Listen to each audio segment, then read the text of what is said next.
Ինչ վերաբերում է խաղաղության խորհրդին, գիտեք, այդ մարմինը, որ Թրամփը նախաձեռնել է, այդ մարմնի ստեղծումը բխում էր Գազայի հատվածում հակամարտությունը ավարտելու եւ վերականգնման կամ հետ պատերազմյան կառավարում իրականացնելու Թրամփի պլանից, ի սկզբանե խաղաղության խորհուրդը պետք է զբաղվեր միայն Գազայի խնդրով, բայց հետո մենք տեսանք, որ շատ արագ տրանսֆորմացիա տեղի ունեցավ Թրամփի խոսույթում եւ պարզվեց, որ այդ մարմինը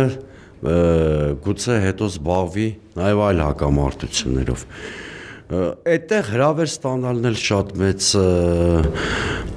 արտառոցության կամ դիվանագիտական ջանքեր չի պահանջում, շուրջ 6 տասնյակ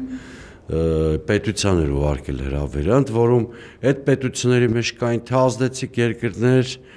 որոնք չեն էլ շտապել դերևս միանալ այդ խորհրդին, պարզ ասենք, եւ կան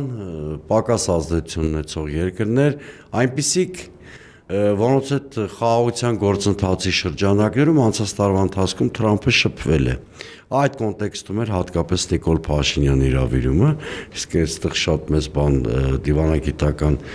եսի միջ արտառոցության մասին չարժե խոսել։ Իհարկե ես մասնակցելու մեջ խնդիր չեմ տեսնում մեծ, ամեն դեպքում հրավեր է եղել, ինչ-որ ձևով պետք է արձագանքվել, բայց մենք դերևս չգիտենք այդ խորհուրդը ընդհանրապես որպես ինստիտուտ կկայանա թե ոչ։